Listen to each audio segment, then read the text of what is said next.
है कहानी को एजुकेशन। मैं नदीम खान और आज की वीडियो में हम डिस्कस करने वाले हैं क्लास 11th के अकाउंटेंसी के चैप्टर नंबर फर्स्ट का। आज हमारा थर्ड पार्ट है। आज ये चैप्टर कवर हो जाएगा। अगर अभी तक आपने लास्ट के 2 वीडियोस नहीं देखे हैं तो ये टॉपिक नहीं समझ में आएगा, तो इसलिए मैं आपको डिस्क्रिप्शन में लिंक दे रहा हूं, वहां से आप देख सकते हैं। चलिए हम आज डिस्कस करेंगे अपने इस वीडियो में बुक कीपिंग क्या होता है, अकाउंटिंग क्या होता है, अकाउंटेंसी क्या होता है, ये सारे देखेंगे। इसके साथ कुछ ब्रांचेस ऑफ अकाउंटिंग क्या क्या होते हैं उस पर भी डिस्कस करेंगे। तो चलिए हम विदाउट टाइम लॉस किए हुए हम वीडियो को स्टार्ट करते हैं और डिस्कस करते हैं अपने टॉपिक पे। बस एक छोटा सा रिक्वेस्ट है, अगर आप मेरे चैनल पे नए हैं तो प्लीज इसे सब्सक्राइब कर लें और अपने ज्यादा से ज्यादा फ्रेंड तक इसे शेयर करें। तो चलिए हम वीडियो को स्टार्ट करते हैं।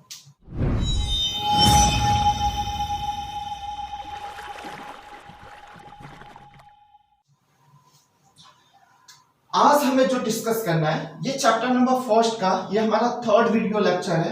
एंड आज हम जो डिस्कस करेंगे अपने वीडियो में वो बुक कीपिंग के बारे में, अकाउंटिंग एंड अकाउंटेंसी के बीच डिफरेंस क्या है इसे समझने की कोशिश करेंगे।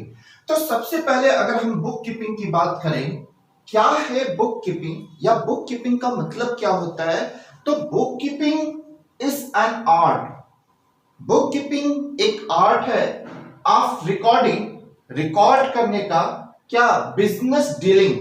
इसमें जो भी बिजनेस डीलिंग हो रही है, चाहे कैश में चाहे क्रेडिट में, जो भी आपकी बिजनेस डीलिंग हो रही है वो सभी डीलिंग को, इट मींस जो भी आपका फाइनेंशियल ट्रांजैक्शन है उन सभी फाइनेंशियल ट्रांजैक्शन को जज करना, उनके नेचर को पहचानना और फिर उनका क्या record banana in a set of books. किसमें, कुछ सेट ऑफ बुक्स में। जैसे सेट ऑफ बुक्स है आपके, कुछ सब्सिडियरी बुक्स है, आपके जनरल एंट्री की बुक्स है, जो भी आपकी डाटा एंट्री बुक्स है उसमें आप जो बिजनेस डीलिंग है, इसमें जो फाइनेंशियल ट्रांजैक्शन किया गया है उसके सारे डाटा को रिकॉर्ड करना, ये एक is an art of recording.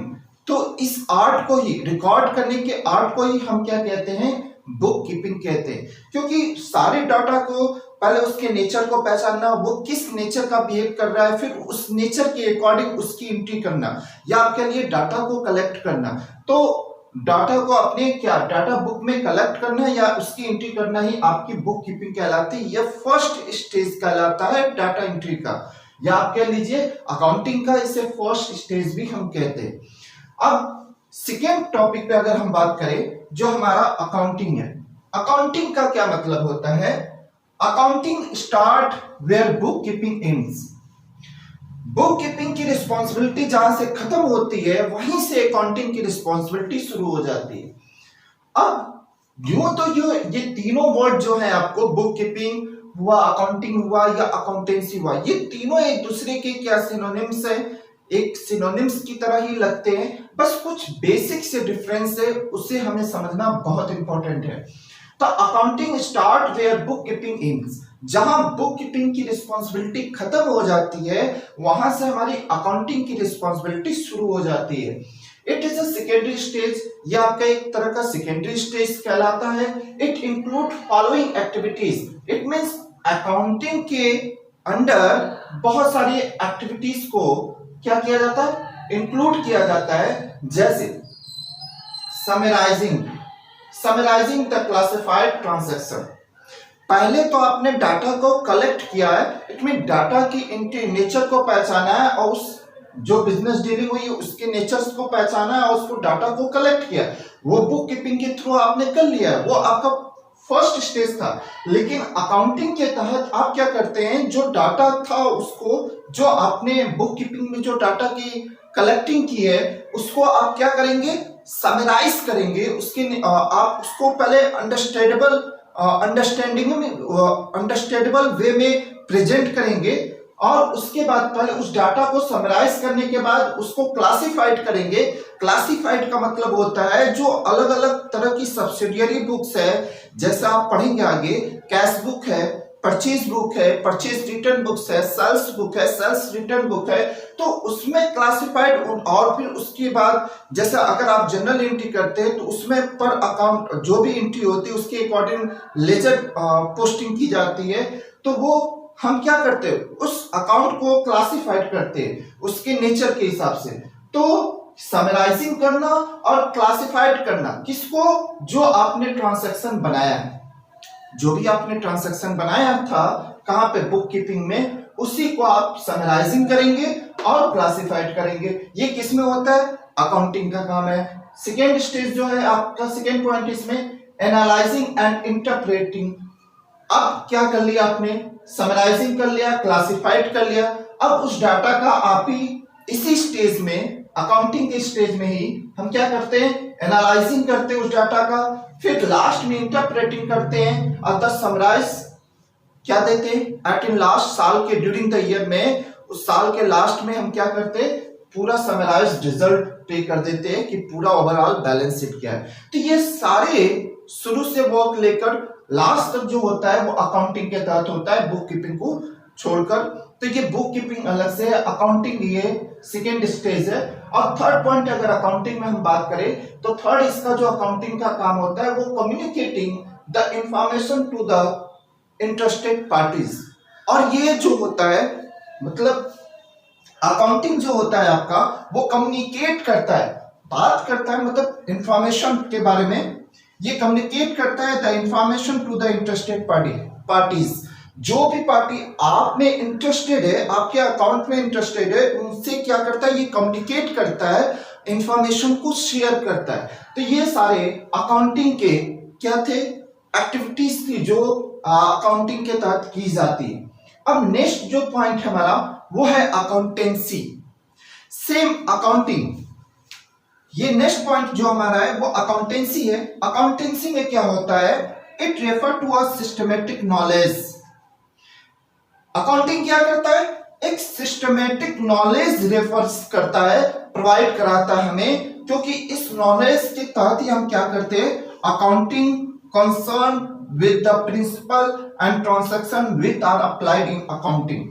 जो भी अकाउंटिंग प्रिंसिपल का यूज हम करते हैं या आप कह लीजिए सेट ऑफ रूल्स का यूज करते हैं, चाहे वो अकाउंटिंग में चाहे बुक कीपिंग में, तो वो हमें कहां से प्रोवाइड होते हैं, अकाउंटेंसी के तहत ही बनाएंगे उस सेट ऑफ रूल्स, उस अकाउंटिंग प्रिंसिपल को अकाउंटेंसी के तहत जो बनाए जाते हैं उसी का हम यूज यहाँ पे करते हैं अकाउंटिंग में और बुक कीपिंग में। तो चूंकि अकाउंटेंसी एक लार्ज फिगर है, एक कहते हैं बड़ा फिगर है, उसके अंदर ही ये दोनों चीजें आती हैं, या ये अकाउंटेंसी के जो भी सेट ऑफ रूल्स है, जो भी आपके गाइडलाइंस है, वो सब यहाँ पे ये दोनों जगह इस्तेमाल होती हैं। तो इस तरह हमने बुक कीपिंग, अकाउंटिंग और अकाउंटेंसी के बीच के क्या डिफरेंस है इनको समझने की कोशिश की। अब हम देखते हैं अपने नेक्स्ट टॉपिक में, इसमें आपको ब्रांचेस ऑफ अकाउंटिंग क्या होते हैं उस पर डिस्कस करते हैं। तो अब हम समझने की कोशिश करते हैं कि ब्रांचेस ऑफ अकाउंटिंग क्या होता है। एक्चुअली मतलब अकाउंटिंग की कितनी शाखाएं होती हैं, इट मींस आप ये कह लीजिए कितने पार्ट्स होते हैं, कितने टाइप्स होते हैं अकाउंटिंग के, तो हम वही समझने की कोशिश करते हैं। तो मेनली जो मेन पार्ट है उस पर ही हम डिस्कस करेंगे। तो अकाउंटिंग की जो सबसे मेन ब्रांच होती है या पार्ट होता है वो है फाइनेंशियल अकाउंटिंग। अब फाइनेंशियल अकाउंटिंग क्या होता है, पहले इसे समझिए। फाइनेंशियल अकाउंटिंग का मतलब होता है, जैसे आपको नाम से भी पता होगा, कि जितना भी आपके बिजनेस या एंटरप्राइजेस में बिजनेस डीलिंग जो कुछ भी होता है, इट मींस जो भी फाइनेंशियल ट्रांजैक्शन होता है उसका सिस्टमेटिक रिकॉर्ड रखा जाता है यहाँ पे, किसमें, फाइनेंशियल अकाउंटिंग में। ये है आपका फाइनेंशियल अकाउंटिंग। इट मींस आपके बिजनेस डीलिंग के जो भी फाइनेंशियल या बिजनेस ट्रांजैक्शन है उसका सिस्टमेटिक रिकॉर्ड रखने का काम फाइनेंशियल अकाउंटिंग में किया जाता है। ये तरह आपका फाइनेंशियल अकाउंटिंग। और नेक्स्ट पार्ट की हम बात करें, जो मेन नेक्स्ट इंपॉर्टेंट पॉइंट है वो आपका है कॉस्ट अकाउंटिंग। ये भी एक इंपॉर्टेंट पॉइंट है आपका कॉस्ट अकाउंटिंग। तो कॉस्ट अकाउंटिंग का मतलब ये होता है कि किसी भी फर्म या इंटरप्राइजेस या जो भी आपकी कंपनी है उसमें ओवर ड्यूरिंग द ईयर जितना टोटल प्रोडक्शन किया गया, उस टोटल प्रोडक्शन पे टोटल कॉस्ट क्या है, ये जानने के लिए एक तो इसकी अकाउंटिंग कॉस्ट अकाउंटिंग में की जाती है कि हमारे टोटल प्रोडक्शन पे टोटल कॉस्ट कितना आया है, या तो आप ये कह लीजिए पर यूनिट क्या कॉस्ट आई है, जिसे आप एवरेज कॉस्ट भी कहते हैं। तो इस तरह हम निकालते हैं तो हमें ये पता चल जाता है कि हम अपने प्रोडक्ट की या सर्विसेज की क्या प्राइस रखें, क्योंकि हम अपने कॉस्ट के आधार पे ही उसकी मार्केट प्राइस तय करते हैं। तो ये कॉस्ट अकाउंटिंग के अकॉर्डिंग इसकी एंट्री बनाई जाती है, ठीक है। तो ये भी एक मेन ब्रांच है आपका कॉस्ट अकाउंटिंग। तो ये इसमें सिर्फ आपके जो भी प्रोडक्ट प्रोड्यूस किए गए आपके फर्म के द्वारा, कंपनी के द्वारा, उसकी हम कॉस्ट की अकाउंटिंग करते हैं इसमें।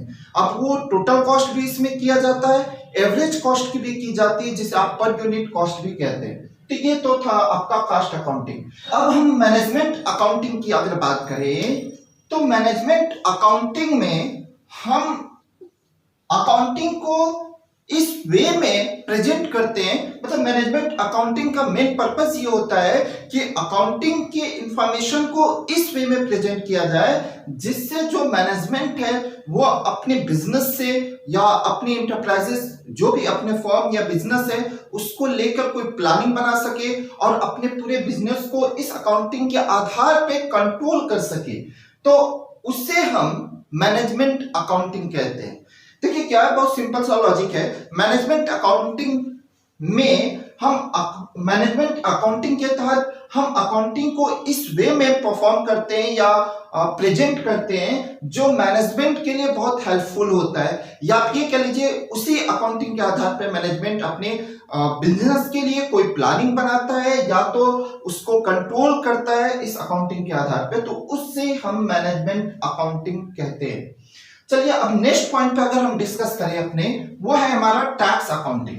बहुत बहुत इंपॉर्टेंट पॉइंट है ये।